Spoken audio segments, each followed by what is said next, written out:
Hello everybody and welcome to this walkthrough for the Textguides in the Skyline Cup Tournament with me and Mr. RGTV. Welcome. What's going on, bud? Everything's going fine. So happy to be here once again on a Sunday, the day before the tournament's always a little bit, special. It's always special in Norway. Oh, absolutely. So how are you doing with everything? Good week? Yeah, I've been grinding a little more than usual. Last tournament really got me on fire. I feel like I left a few out there that I had the skill or talent or whatever to move forward with. So I'm only looking to improve. How about Awesome. yourself, man? I heard you finished #1 in all of Golf Clash. I had a very good round. Super happy to get my first major banner, and also doing that live on stream was something absolutely special. So I'm super pumped. I got some very kind messages from other great players in the community, which I like. Which I see as some of the best tournament players in the world, which was made me super happy. So thank you. I hope to continue. It's always hard, you never know when you're gonna choke. That's that's always gonna happen at some point. But this is not gonna be it. Skyline Cup Tournament, we're gonna have a mix of old holes. We do have the Portafari, Maple Bay, and we do have the City Park. So, for those of you that do want to go in and practice, you can find the Parc de Paris on tour number 4 for Rookie Division, City Park on tour number 6 for Rookie Division. Pro and Expert cannot practice on any of the tours, unfortunately. And for those of you that are gonna play Master Division, you can practice the Maple Bay and the Parc de Paris on tour number 11. So, not that much to practice for, so a lot of players is gonna go in not blind, but therefore the guide here is going to be very valuable. And also check out the videos that is up on the channel. You do find links in the video description below. That's also for the Imgur folder here, as we are looking at the text guys. You can find in a link down below. Also, for those of you that do want to feel that you need to get a little bit more dialed in, the updated text guys will be out on Tuesday. It's different than these guides. It's more direct and also in more detail to get you closer and get you those drops that you need to be able to compete for a top position in the tournament. So I'm gonna breathe a little bit now, and I'm gonna throw the ball over to my friend here, and we're gonna start with hole number 1, a course from Parc de Paris, and I'm gonna ask you, how do we play hole number 1 from a rookie tees? Well, for the rookies, I really like the black line. And because we're going with the black line, a quarterback should give you enough distance. I recommend at least a quasar, not so much for the first shot, but more so for the second shot. So basically, you're going to play on the right side of the bunker, just as the black line shows. The quarterback has an awesome ball guide. Just remember, if you got a tailwind or a side wind or something, that your ball guide's going to be a little bit off. So I don't want you rolling into the rough or rolling into the sand or anything like that. But it's your second shot is probably going to be a backbone shot. I would bring the backbone, and you're gonna, depending on how far you get up, and also depending on the wind that we're facing on the second shot, you're looking at about 1 to 3 backspin with that quasar. And the reason why I recommend a quasar at the least is to get around those trees using as little curl as possible, to be able to dial in the eagle on that second shot, which is definitely not a gimme, but it's a lot easier to do with side spin than it is curl. If you happen to spend money on gems and you get some balls, I would also recommend a katana if you have it. I couldn't agree more. I think the black line is going to be the most featured line in the tournament, and that for basically every type of wind. I'm gonna start by talking a little bit about the white line. You can see there is a very curve to that line there, and it's trying to explain that should be a power slice for us to play. And a power slice is always going to be inconsistent, and with that mean is that we are not gonna bounce at the same spot all the time. It doesn't matter how good we are in adjusting, and you know there will be some players that disagree with me, but that's just not gonna be possible to get to the same spot every single time. But there is a possibility with a tailwind to, in expert or in master division, to get to bounce there by the bunker and to bounce over, roll past the trees there in the center, and then go for the pin there from short range. But I'm gonna focus on the black line in the end. That's gonna be the shot to take. And you maybe wonder, why don't either RJ and me say that we could bounce over the water? Because it seems to be very possible to do that. The reason being is, if we bounce over the water, we're gonna have the trees in our face. So we cannot shoot over the tree, we cannot shoot under the tree, but if we lay up, according to the first black marker, we can let the ball have the first bounce just before the trees and bounce under the trees. That's how we get an opportunity. You will see a lot of opponents going over the water on the right side, ending up feeling like, what the... a curse word, and then we're going and not really know what to do there, because they have to curl around the trees, having a very tough shot, even in the end have a shot for the eagle. So lay up, 10% downhill for the drive, 10% extra as well for the second shot is how I want us to play it. In Pro, Expert and Master, I think that's gonna be the way to play if it's not gonna be like a very, very favorable wind doing the power slice to get us over the water there on the other side, according to the black line. So, hole number 2, par 3, another course from the Parc de Paris. How do we play this one? Okay, this is kind of a complicated hole. I remember last tournament, so many people would get up on the green and then they'd roll back down into the rough, and then they'd have a tough Nirvana shot just to salvage the birdie. But again, the notes that I have are not overly complicated. You just need to be mindful that this is the one thing you absolutely want to avoid. So I'm not even naming a particular long iron. In my notes, I have 10% adjustment, which is very important, especially on the par 3s.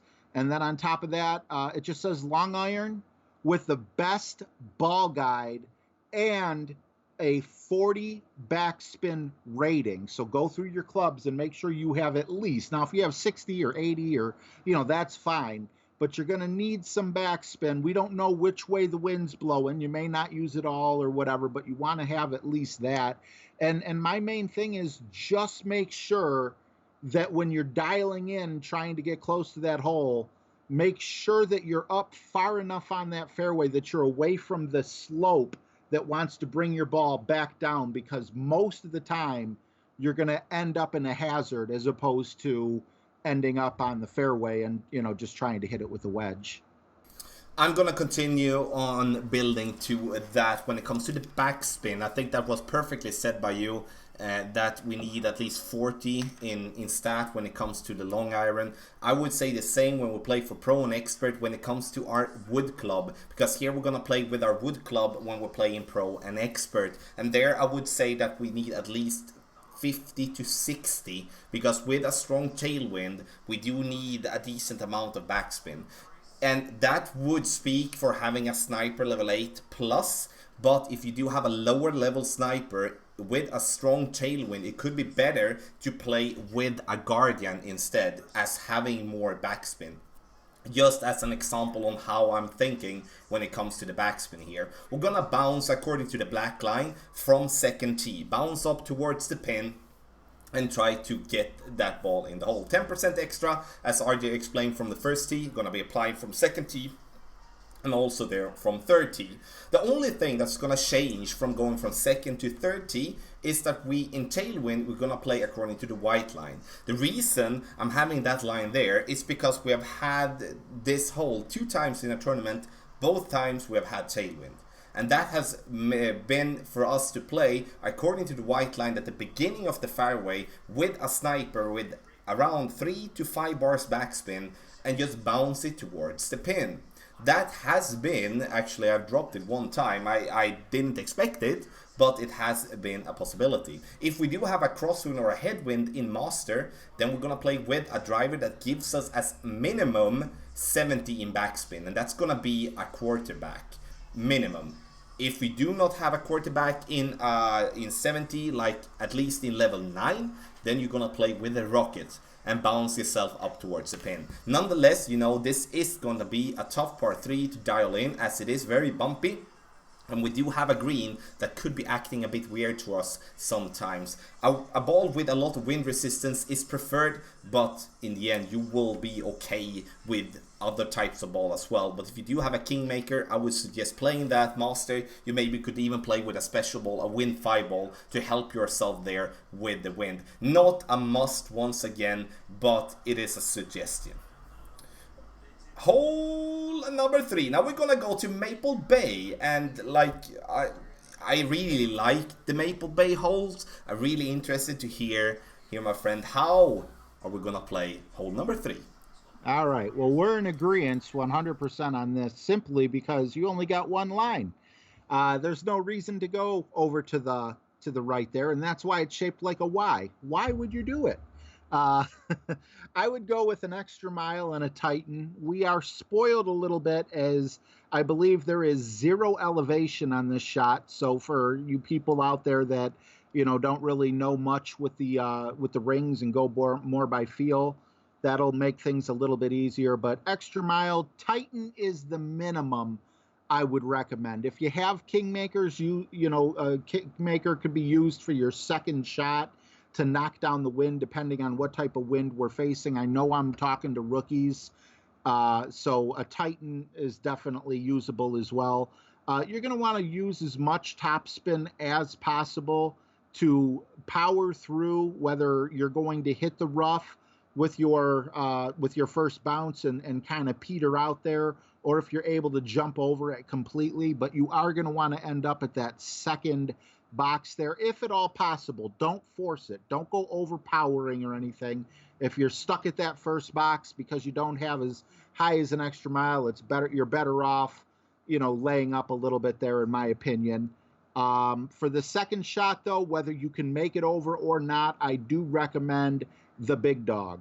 If you're lucky enough, and you know, they're kind with us in the winds, which usually with rookie they are, you could go with backspin, and if you made your jump over to the second pad, you'll be able to use backspin and jump basically right in front of the green and get your first bounce, or it'll be your second bounce technically, on the green. And if you're a little further back, you're going to actually bounce over the rough, and then it's a bit of an elevation going up. Now, the elevation is not going to affect the wind of your second shot, because the green itself is all that sits higher, and you're not driving to the green, you're driving to before the green, so that's going to affect your ball guide a little bit.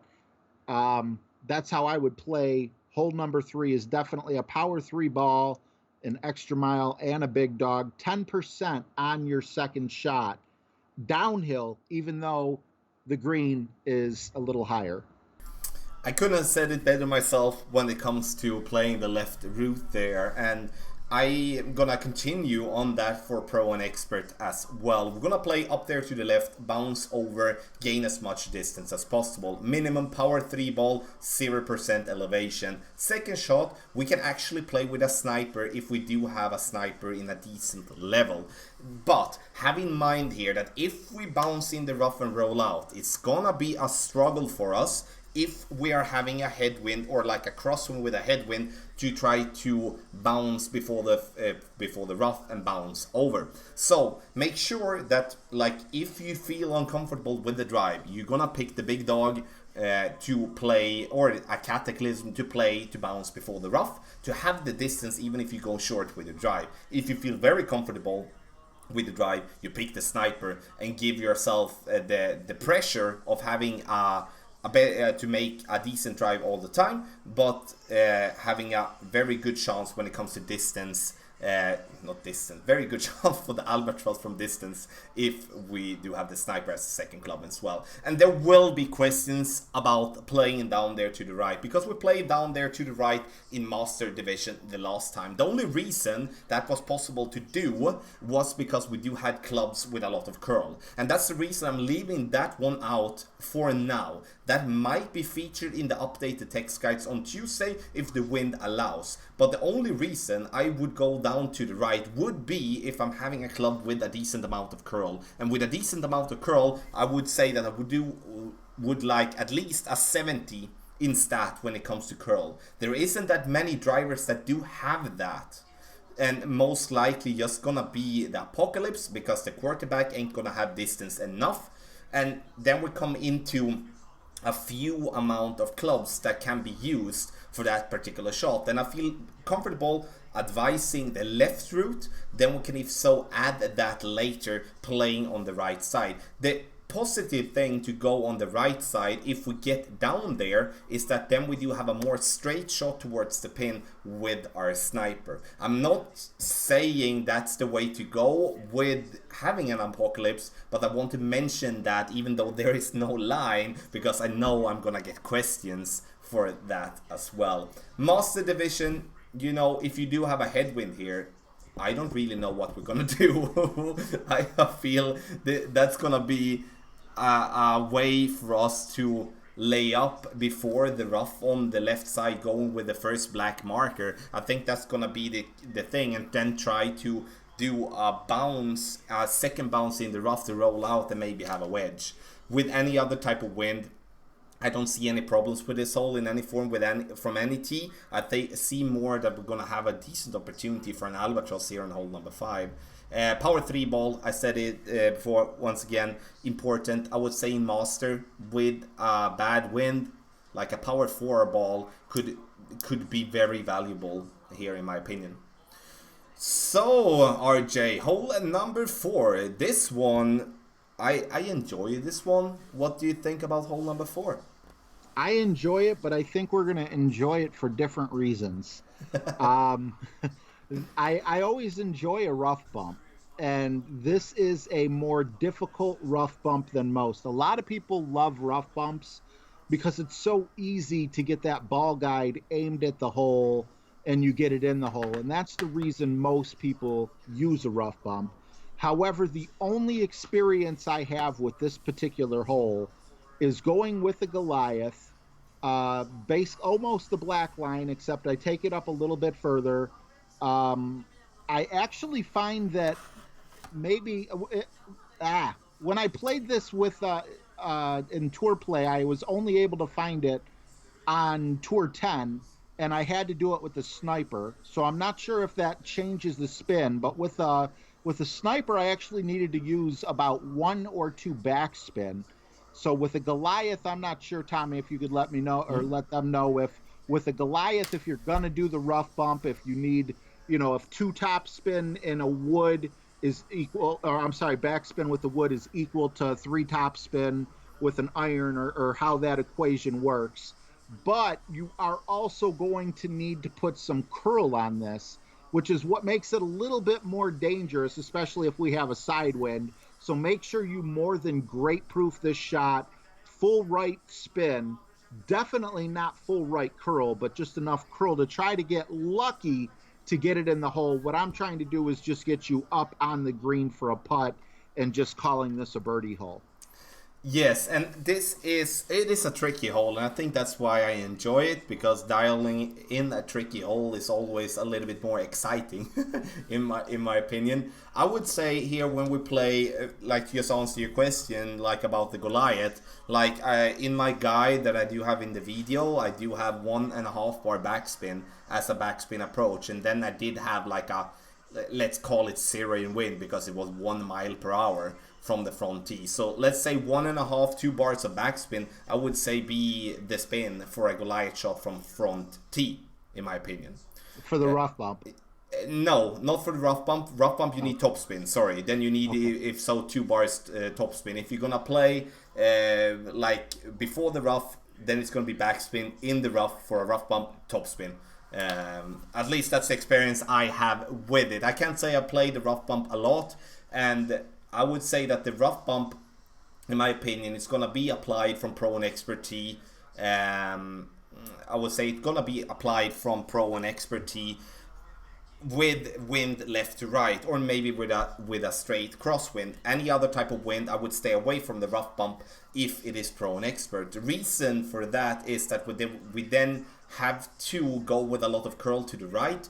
If we do have a right to left wind, then we need to stay away from that. I like the approach going according to the black line, bounce before the rough, going up towards the pin. It's going to be a long iron from second tee as well, and it's going to be a sniper shot from third tee. 20% downhill, very important to add that to your adjustment.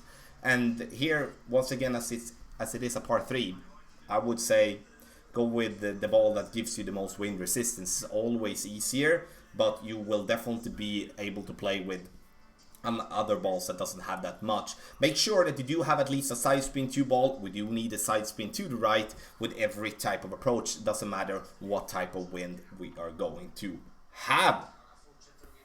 So we moving on to hole number 5. This is an interesting one. I see this one as a very good opportunity for an eagle. And how do we play hole number 5? All right. Well, for this one, 10%. Got a lot of 10s going on here. 10% extra mile. I think a navigator would probably be your best bet, simply because is it the navigator? I believe it gives you 2 wind resistance. But then again, it all depends. If the wind is at your back and you could ride that wind, maybe you'll go with the Quasar, or if you're trying to keep it really cheap, you could even go with the Marlin. But what you're going to want to do is, with an extra mile, you should be able to reach where that first black square is. And that's not as small as it looks on the map. It's not like a teeny tiny little, island where if you don't hit perfect, it's, you're doomed. Although, obviously, you want to be very careful on that particular shot. And I would also go with full topspin to get yourself as close to the hole as possible. And, from there, once you're on what I will call the third fairway, because I'm calling that little island the second fairway, your second shot is also 10%.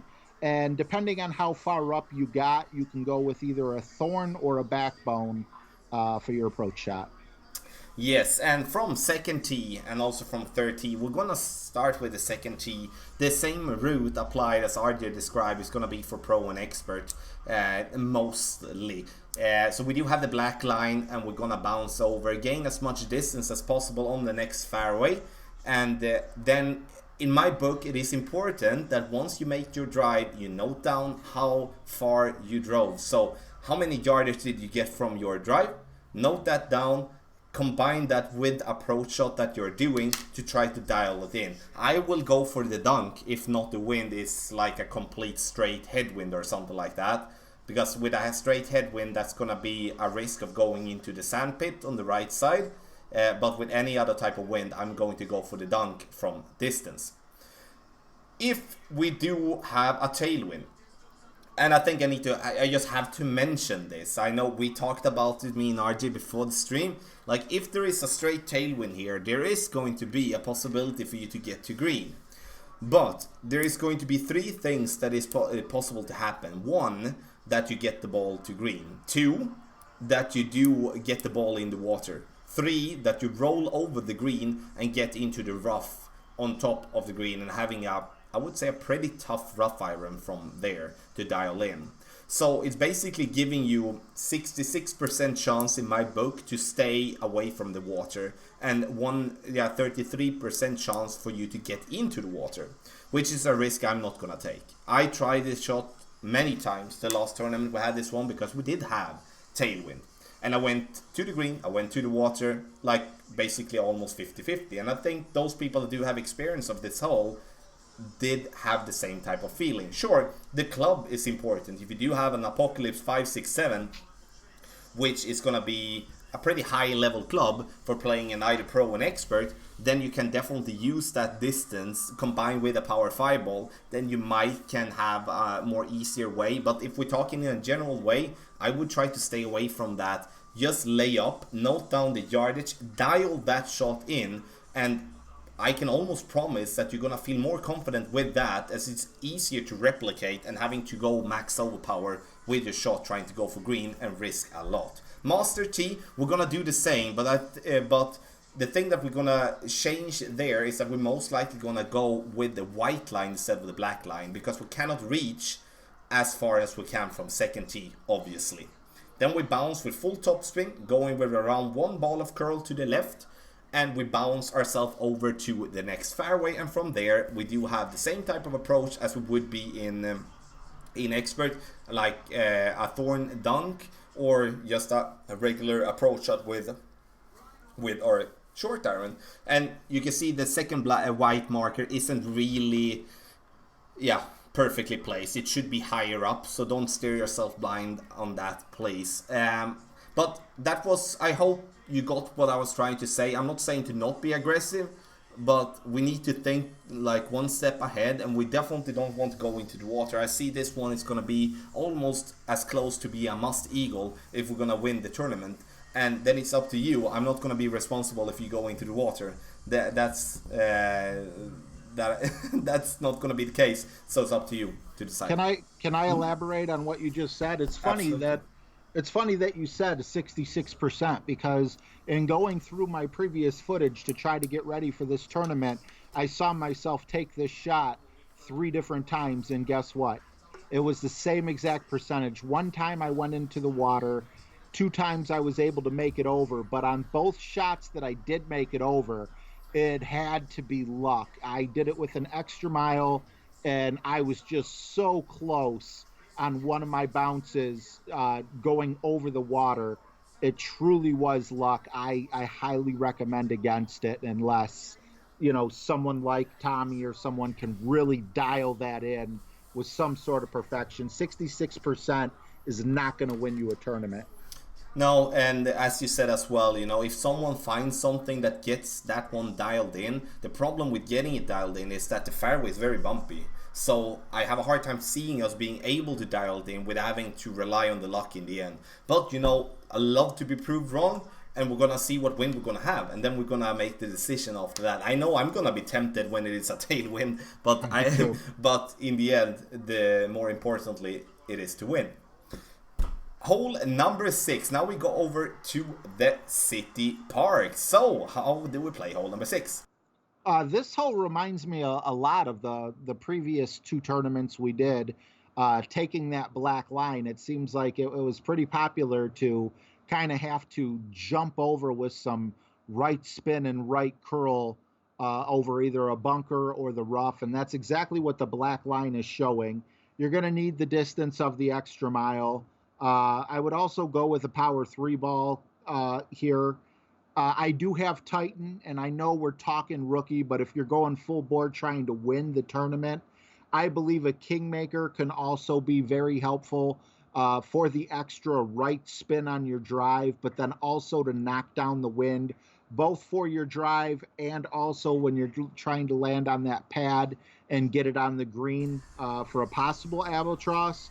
However, if you are able to, if you have a Kingmaker, you might also have a really high level sniper, and that would be doable. But for the vast majority of the rookies, it's going to be a big dog shot. And also the first shot is 5% downhill, but the second shot is 5% uphill.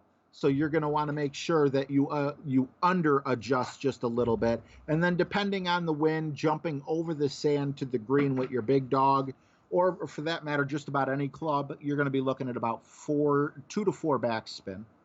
Yes, and we're going to play the same way. I know there's a white line here as well, and I'm going to come to that. But Pro, Expert, and Master, their approach for us is going to be the black line. 5% downhill for the approach, max side spin to the right, all the ways. It doesn't matter what type of wind you're having.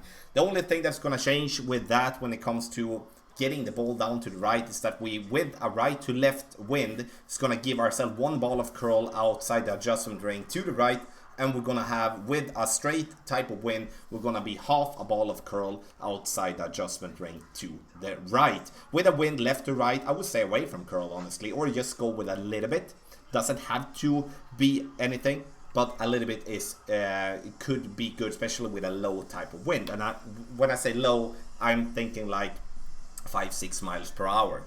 Once we get up to 10, the wind's effect is gonna be pretty good, so it's not gonna be necessary. Side spin ball, important. Side spin 2 minimum in my book, which is going to be a Titan. And I would say if you do have Kingmakers, play with a Kingmaker from the second tee. I think that's going to be the best ball. You get power 3, you do get side spin 3. That's a perfect ball for this example. Because we do want the distance for the second shot. Because we do want to be able to reach with our sniper the bounce on the fairway pad. And we all know, we heard RJ say the big dog, but now we're speaking pro and expert, where the clubs will be leveled up in a better way.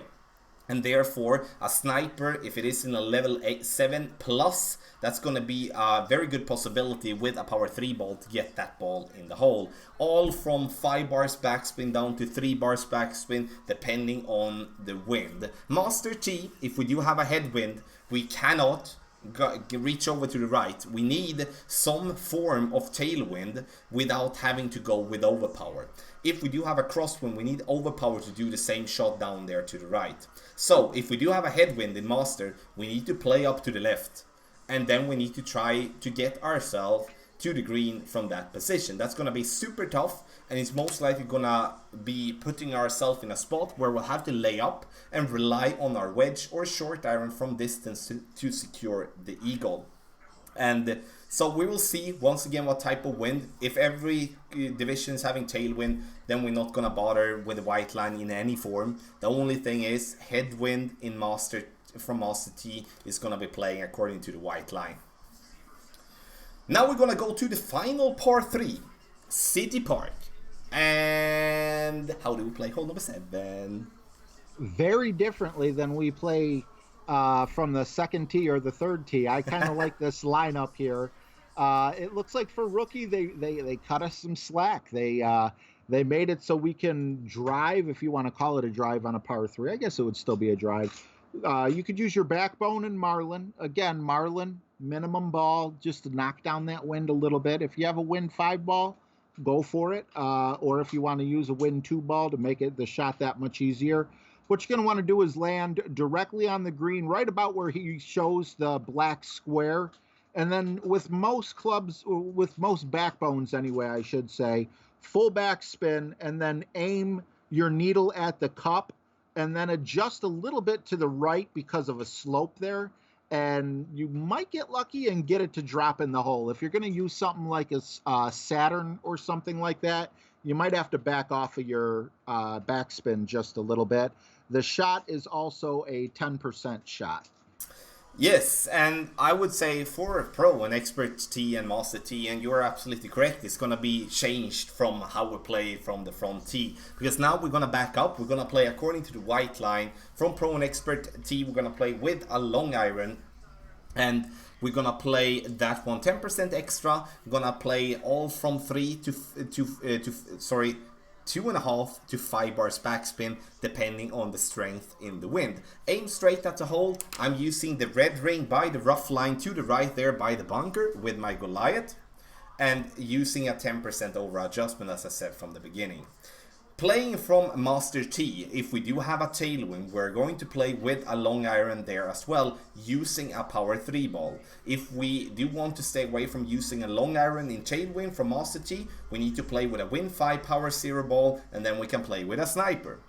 But if we do have a crosswind or a headwind, it's going to be a sniper shot all the time. And here I would once again say, as for the other par 3s, we do want to play with a ball with more wind resistance to help ourselves getting closer towards the pin. So now we do have, this is my absolute least favorite par 4 in the whole game. I honestly can't stress enough how much I dislike this hole. And I will not enjoy it when I play. It's gonna be interesting to hear. I'm gonna say my complaints until it's my turn. So RJ, let's go. I'm late. Okay, wow, I actually kind of like this hole a little bit, but I can't say that I play it completely error free. I have run into some trouble, but I'll tell you how I do play it. And it is with an extra mile and a power three ball, as I want to get as high up as possible. Now, the one thing about this hole is there's a bunch of hills on both sides, and on these hills, it also kind of creates a bit of a valley right up the middle. So a lot of people be like, "Oh, okay, just aim right up the middle to avoid the hills and the the valleys, right?" Well, that's not the way I play it. What I like to do is, you see where Tommy's black box is. If we're able to reach with a power three ball just a little bit beyond that, we're going to be facing basically like the contour. I don't know if this is helping any, but the contour is, there's basically a hill there. That sand is up higher than the fairway is. I like to aim for the side of that hill.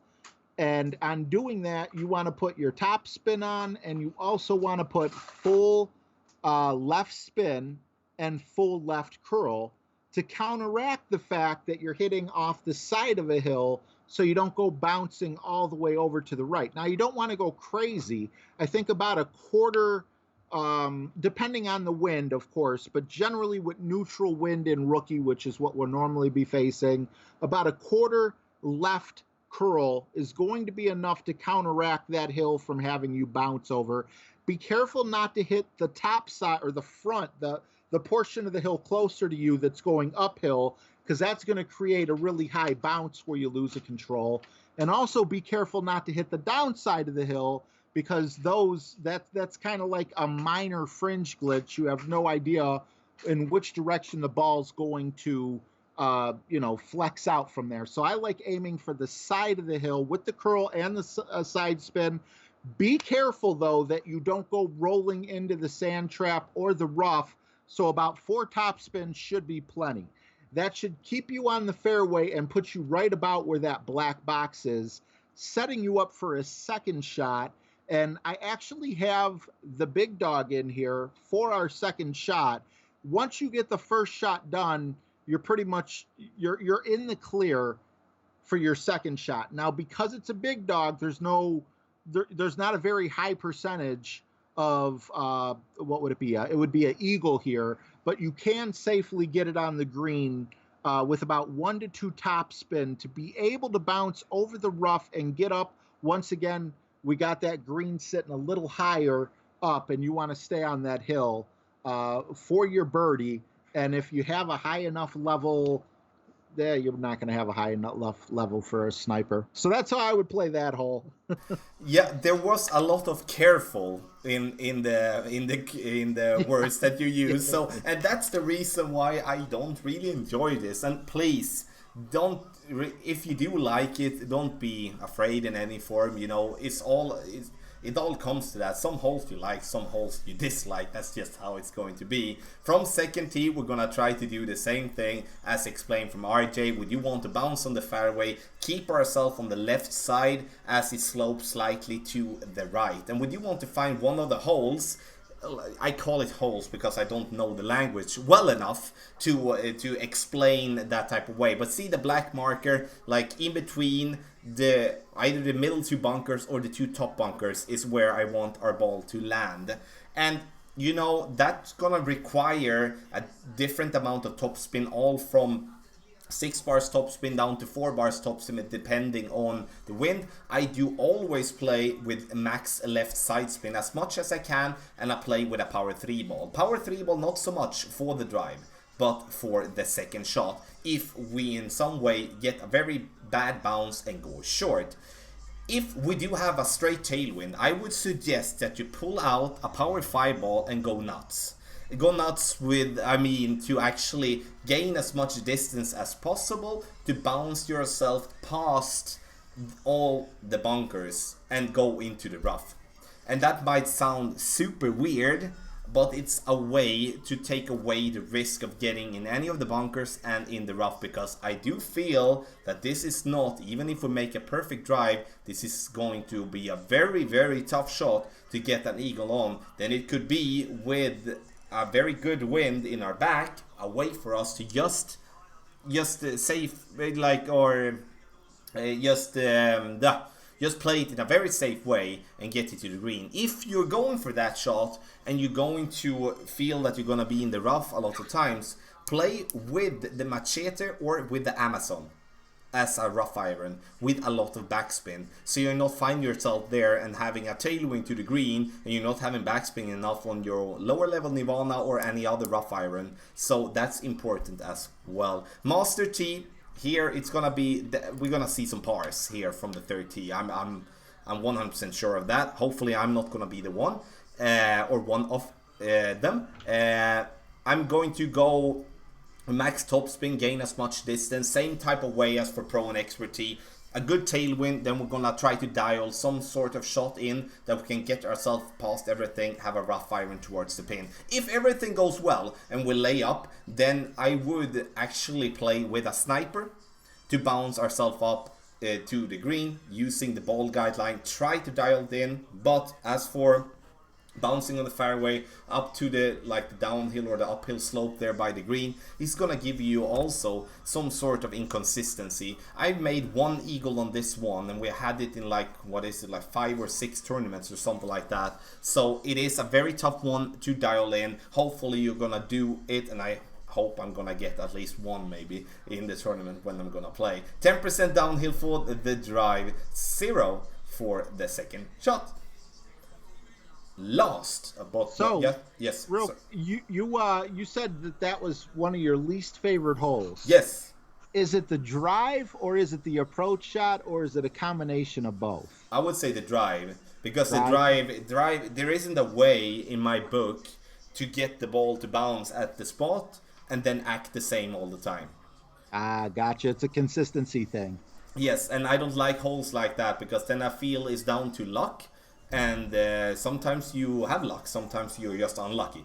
And yeah, that's my whiny complaint about that. No, it's valid. Hole 9, RJ. Last but not least, we're gonna have one of the Parc de Paris. Yeah, this I don't see many albatrosses here, but what do you think? Yeah, I don't see very many albatrosses here either.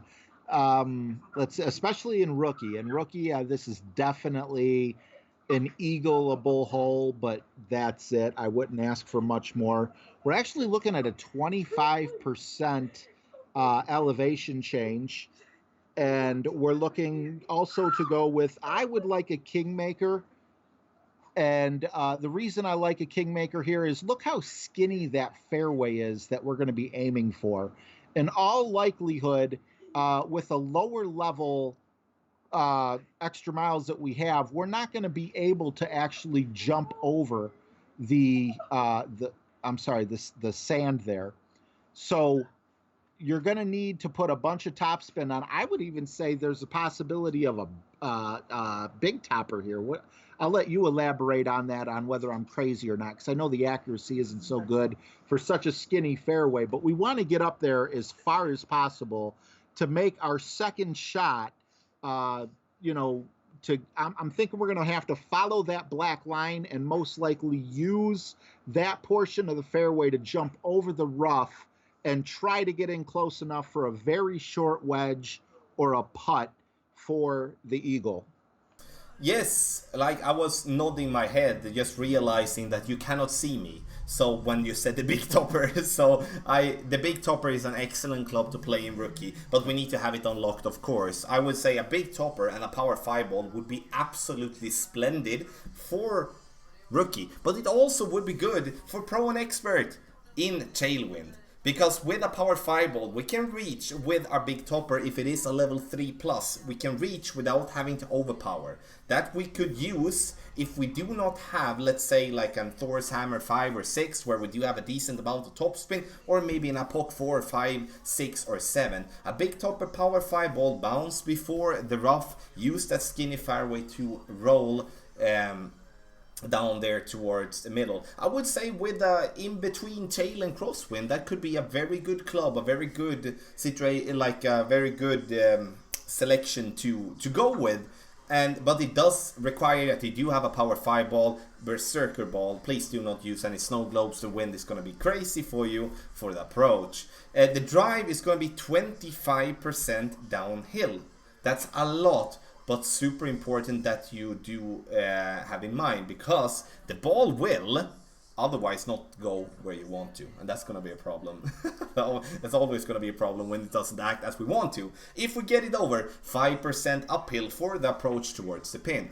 However, if we do get like a tailwind, and we feel like we don't want to mess around there before the bunker and bounce over, then we use a power 5 ball once again, combined with the driver that gives us the most distance, combined with topspin, but distance is more important than topspin there, and go full blast overpower. Try to reach according to the white line, bounce on the fairway to roll as far as possible. If you go into the rough, that's not going to be a problem, because tailwind for the second shot, power 5 ball, that's not going to be a problem from the rough.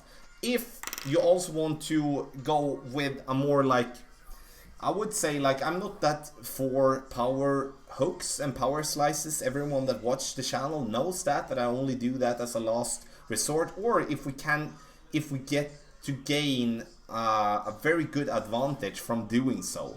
And I would say that with a tailwind here, it would be a good way to try to go with a power hook, bounce on the fairway, not at the skinny fairway, but more on the bigger part of fairway, like just straight down towards the big part of rough that you have just after the bunker, in the center.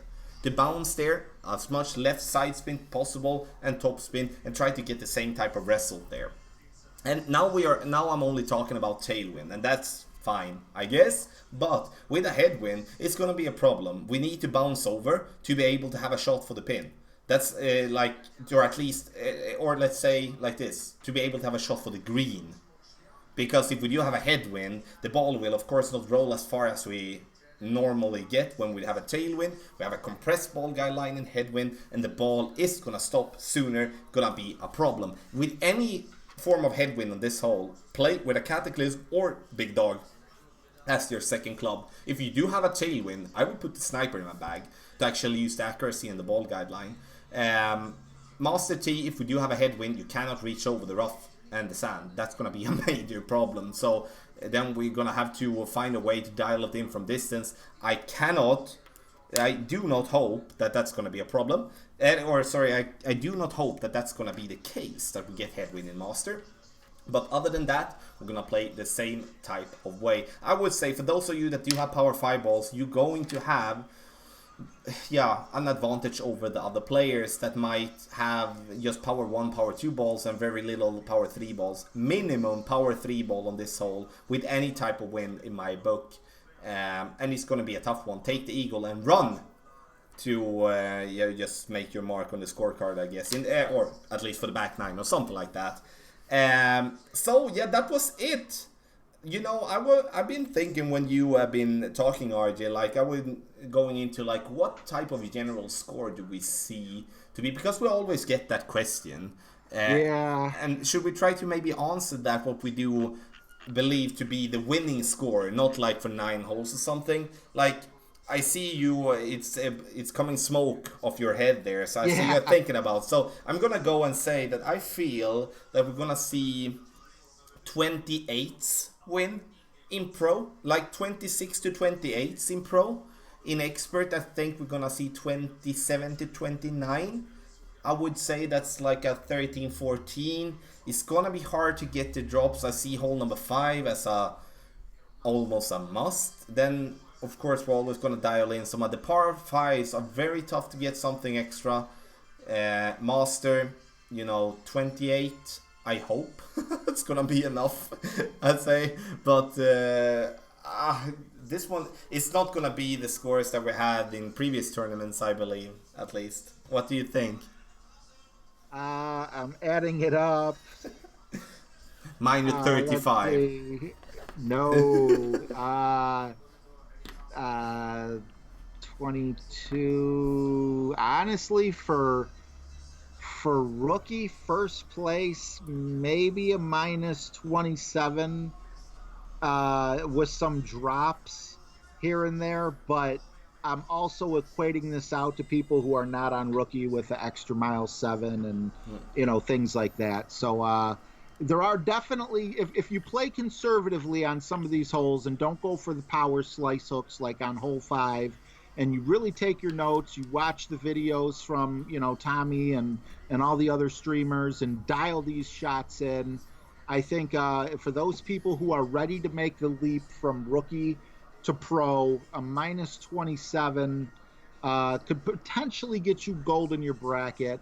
What do you think about that number? You think that's kind of high, or do you think that's about right? Like rookie is so based on like what club you're having, and of course, as you Yeah, say, that's what makes it rough. yeah, having like an extra mile level 2 as the best club, then you're gonna look at more like a 24 type of Right. score to be really good. I would say like it's now we're talking about the win score, and it maybe sounds silly when we're talking about these high type of scores, but we all know that it's never gonna be enough to win with the par score. And with the par score is like eagles on the par 3s and the par 4, sorry, birdies on the par 3s and the par 4s, and eagles on the par 5. That's minus 12 times 2, minus 24. It's gonna be interesting nonetheless, and as always we're gonna be there streaming. I'm gonna be online directly in the morning once the tournament starts at 9 a.m. Central European time, which is 8 a.m. GMT time, like UK time, and also 3 a.m. Eastern Standard Time, New York time. So it's I'm gonna be there playing all the divisions, and then it's playthroughs coming out during the day, then the updated text guides on Tuesday. A lot of work, but I love it. I love it. I love it. I couldn't love it more. So RJ, stream wise, is it 7 p.m. your time? Yes, 7 o'clock every single day. I'm gonna practice on Monday, so all 7 days I will definitely be streaming. There we go. And then we're gonna see if RJ can lock in a gold or like a very good position in the end. I'm gonna be there cheering for you, buddy, and let's bring it home. So as always, do not forget to subscribe to the channel. If you haven't subscribed here yet, do it. We're over 41k, insane. And also, if you haven't subscribed to It's RJ TV, jump over, hit that subscribe button soon to be there at the 10k mark, which is also insane. It's not gonna take long. So make a comment in the comment section below if you do have any questions towards us. We're trying to make this one as a general guide. We understand that there will be different clubs, different balls to be used from player to player. Then don't hesitate to ask if you didn't find any information about your setup here in this video. RJ, I will leave it up to you. How do we end it here? Happy stroking! Happy stroking.